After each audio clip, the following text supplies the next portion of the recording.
placer un peu la conférence de presse ce soir dans ce contexte? Oui, nous avons voulu, le CST, avec l'appui de l'Arc-en-Ciel, nous avons aujourd'hui voulu tenir informé la presse togolaise et la population togolaise, la diaspora et le monde entier de ce qui s'est passé à l'Assemblée nationale ces jours-ci et qui a fait se répandre sur les médias les personnalités d'UNIR qui a donné les versions des faits, qui ont dit ce qui s'est passé, qui ne correspond pas du tout à la réalité. C'est pour cela que nous avons voulu donner une conférence de presse pour dire ce qui s'est réellement passé à l'Assemblée nationale après le dialogue Togo Télécom 2 avorté. Ensuite, après l'introduction par le gouvernement togolais d'un projet de révision à l'Assemblée, ce qui s'est passé à l'Assemblée, et ensuite ce que nous pouvons déduire comme conséquence. Alors aujourd'hui, ce qui cause le réel problème est lié un peu au mandat présidentiel ainsi qu'aux élections à deux tours. Dites-nous juste, qu'est-ce qui crée réellement la frustration, cette opposition par rapport à cette préoccupation? La frustration, c'est que nous paraissons ne pas être dans un pays normal. Parce que je ne comprends pas qu'on ne soit pas... Vous savez, je suis un projet de droit public et nous enseignons rudiments les BABA du droit public, du droit constitutionnel et des institutions politiques étudiantes. Et je ne conçois pas, je n'ai pas encore vu, je n'ai encore jamais vu un gouvernement introduit à l'Assemblée nationale un projet de loi qui a été un des aspects du programme de ce gouvernement lorsque le gouvernement a eu l'investiture de l'Assemblée nationale. C'est un point de ce programme qui a été introduit à l'Assemblée par le gouvernement et que la majorité de ce gouvernement, qui soutient ce gouvernement à l'Assemblée, que cette majorité rejette en bloc, je dis en bloc, à l'unanimité des députés de cette majorité-là qui ont rejeté en bloc. C'est la première fois que je vois ça sur le plan de la pratique parlementaire, sur le plan institutionnel, dans le monde entier. C'est la première fois que j'entends ça. Alors quelle est la conséquence? C'est pour ça que le Togo est encore une fois en train de se particulariser comme on a toujours fait. Alors quelle est la conséquence justement du fait que la majorité rejette une loi à l'Assemblée nationale? J'ai l'impression que le gouvernement s'est comporté comme Ponce Pilate s'est comporté du temps de Jésus. Moi j'ai envoyé le test, on en fait ce qu'on veut, on se lave les mains, l'Assemblée se débrouille.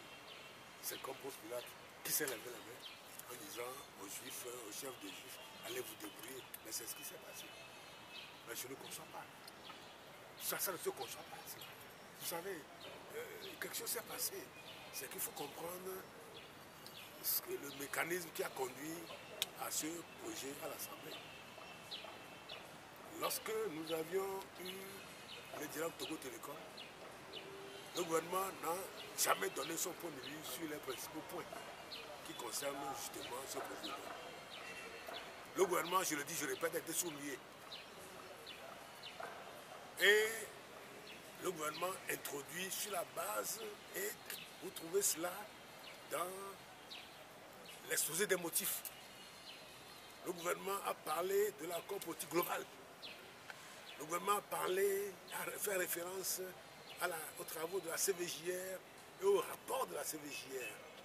Et c'est sur la base de cela que le gouvernement, fort des engagements pris lors de l'accord politique global en 2006, fort de ce que c'est le gouvernement lui-même qui a créé la commission justice, vérité et réconciliation, qui a fait des recommandations et qui a recommandé justement des modifications de la constitution dans le sens voulu.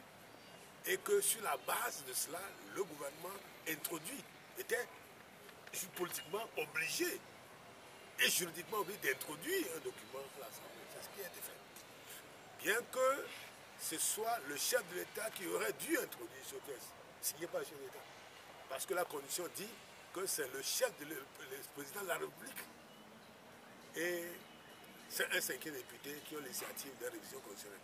C'est le gouvernement qui a signé le texte. Le chef d'État aurait dû signer, à moins qu'il délègue sa signature au Premier ministre. Bon, passons sur ce point, sur cet aspect-là. Je suis convaincu que ça a été fait exprès pour que ce soit le Premier ministre qui a signé. Parce que je suis convaincu également que si le chef d'État, le président de la République, en sa qualité de président de la République, avait introduit, avait signé ce projet de révision, aucun député n'oserait aller voter contre. Et donc, on a fait exprès de faire signer ça par le chef du gouvernement, par le Premier ministre, et ça a été rejeté à l'Assemblée. Et donc, c'est un scénario qui a été monté pour que ça aboutisse à quelque chose qui est inconcevable dans la gestion d'un État, dans la gestion politique d'un État. Et en tout cas, moi, dans toutes les années au cours de lesquelles j'ai enseigné le droit public, je n'ai encore rencontré ce cas-là, nulle part. Alors, maître, au vu de cette situation, que compte faire le parti souverain le Togo? Ben, le parti souverain le Togo va se mobiliser pour utiliser l'arme qui lui appartient, à savoir le peuple. Nous allons, vous savez, le peuple s'est exprimé pour avoir l'indépendance. Vous savez que au Togo, on ne nous a pas octroyé l'indépendance comme les autres pays. C'est de haute lutte que l'indépendance a été acquise ici. C'est le peuple qui s'est levé pour faire ça.